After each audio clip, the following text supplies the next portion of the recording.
Hello, happy Sunday. You know what Sunday is? It's when we read from The Wizard of Oz. And you remember last time, Dorothy destroyed the Wicked Witch and she went into a massive ooze in the kitchen floor. So let's continue. Let's see what happens next. Chapter 11, The Rescue. The lion was very happy to hear that the Wicked Witch had been melted away, and Dorothy unlocked the gate to his prison and set him free. Next, Dorothy gathered all the Winkies together and told them that they were no longer slaves.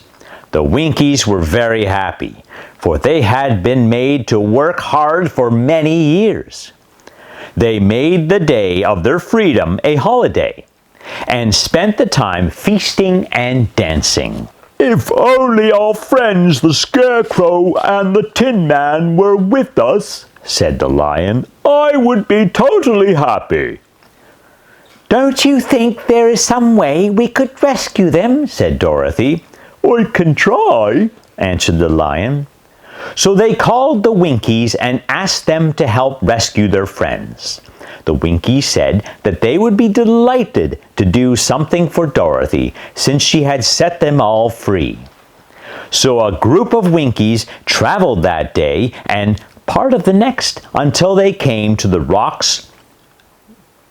rocky plain where the Tin Man lay, all battered and bent. His axe was next to him, but the blade was rusted and the handle broken off. The Winkies lifted him and carried him back to the castle. When they reached the castle, Dorothy asked the Winkies if any of their people were tinsmiths. She found that there were several Winkies who were skilled tinsmiths. In a little while, they came to the castle with baskets of tools. They looked the Tin Man over carefully and told Dorothy that they thought they could mend him so he would be as good as new. The Winkies worked for 3 days and 3 nights. They hammered, twisted, and pounded at the legs, body, and head of the Tin Man. At last he was straightened out into old form, and his joints worked as well as ever. When at last he walked into Dorothy's room and thanked her for rescuing him, he was so happy that he cried tears of joy.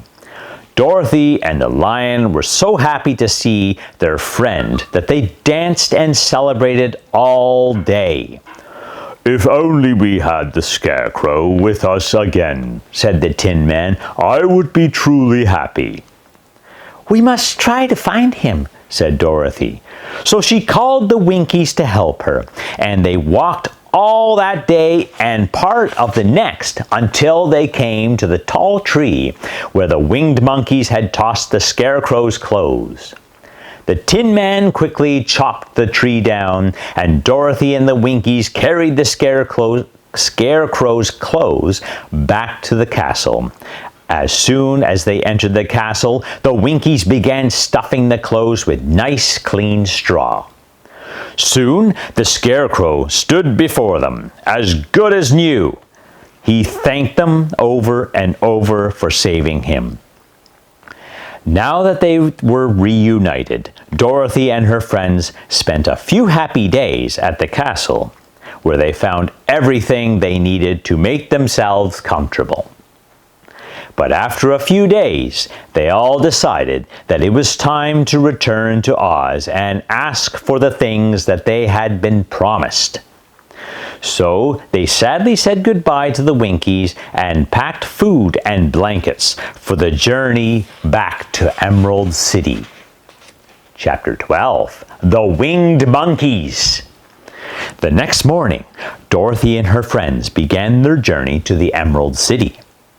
They walked a long way and still could not see a sign of the Emerald City.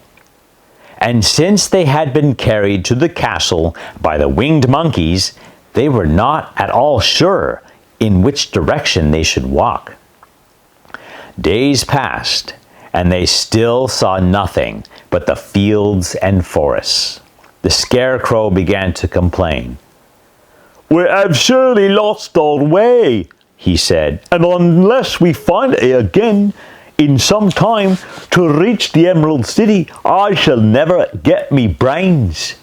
"Nor I a heart," said the Tin Man, "and I do not have the courage to keep tramping forward without getting anywhere at all," said the Lion. Dorothy sat down on the grass to think. "Suppose we call the field mice," she suggested. "They could probably tell us which way to the Emerald City." "To be sure they could, I'm sure," cried the Scarecrow. "Why didn't we think of that before?" Dorothy blew the whistle, and the Queen of the Field Mice had given her. In a few minutes they heard the pattering of tiny feet, and many of the small gray mice came running up to her. The Queen herself came up to Dorothy. "What can I do for my friends?" she squeaked. "We have lost our way," said Dorothy. "Can you tell us where the Emerald City is?" "Certainly," answered the Queen, "but it is a great way off, for you have it at your backs all the time." Then she noticed Dorothy's golden cap and suggested that Dorothy use the golden cap to call the winged monkeys, who would carry everyone to the Emerald City. So Dorothy recited the magic words that were written inside the golden cap. In a few minutes, she heard the chattering and flapping of wings as a band of winged monkeys flew up to her.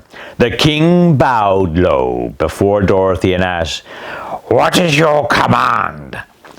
Dorothy explained that they had lost their way and wished to be taken to the Emerald City. No sooner had she spoken than the monkeys picked up Dorothy, Toto, the Tin Man, the Scarecrow, and the Lion, and carried them in their long, hairy arms all the way to the Emerald City. The journey took a very short time. When they reached the gates of the Emerald City, the monkeys set them all down carefully. Then the king bowed to Dorothy and flew swiftly away, followed by all his band. "That was a good ride," said Dorothy. "Yes, and quick way out of our troubles," answered the Lion. "It certainly was lucky that you remembered to bring the golden cap." Oh! Chapter 13, next Sunday, we shall find out what's next. Thank you.